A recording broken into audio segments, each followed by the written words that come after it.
Alison, I'd love to hear for you, like an example maybe when you lost it and what bouncing back looks like for you. Yeah, I'd love to share. My son right now is against my will dropping his nap most days of the week. So this has been a rough period for me, in a few different ways. So I co-sleep with my son and I still breastfeed him before falling to sleep. So before sleep, we're in this nice dark room and the sound machine's on, and I've just breastfed, so I have all this great melatonin.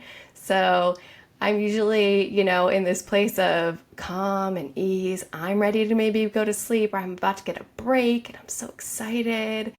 And then my son doesn't fall asleep, and So I, frustrating. yeah, yeah. So I get frustrated, and it's happening often, right? So I'm getting frustrated over and over and over again.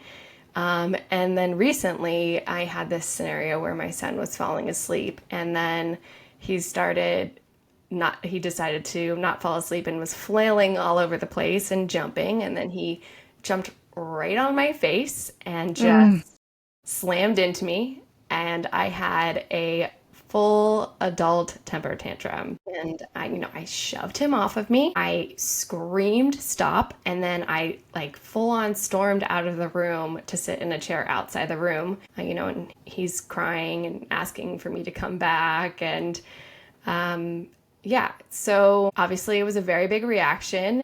There was many other times where I didn't have this big reaction, but it did finally come. And I was lucky in this scenario. My husband works remotely, and this happened to be during his lunch break. So he came up and was able to, soothe my son while I was able to have my period of calm down.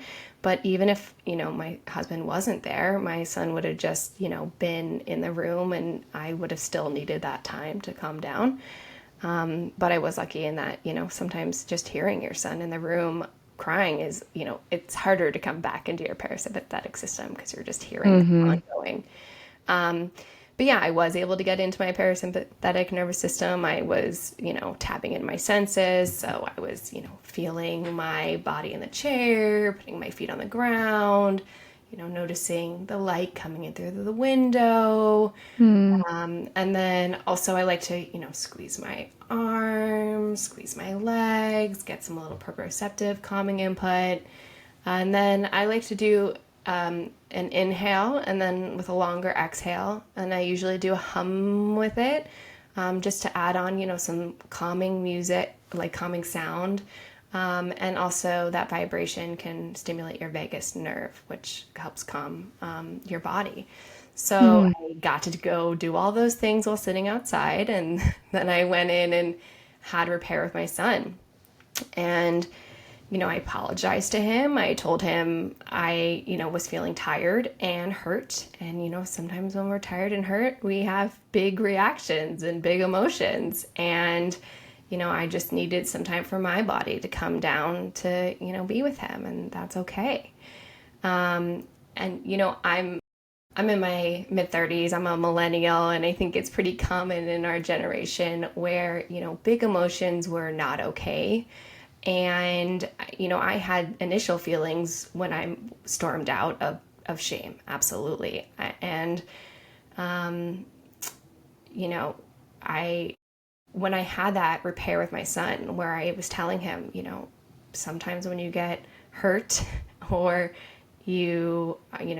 have something going on, like you're going to have big reactions. I think that was a moment of reparenting for me as well too, where I was repairing with myself too and having some self-compassion for myself. Even though I was saying it out loud to my son, I was saying it to myself too, that those big emotions were okay, and I'm human.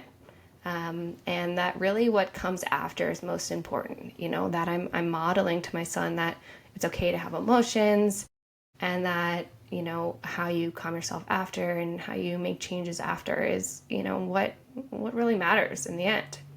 Um, so yeah, bouncing back for me is really all about, that treating myself with compassion and reflecting over, some of the factors that led to that moment.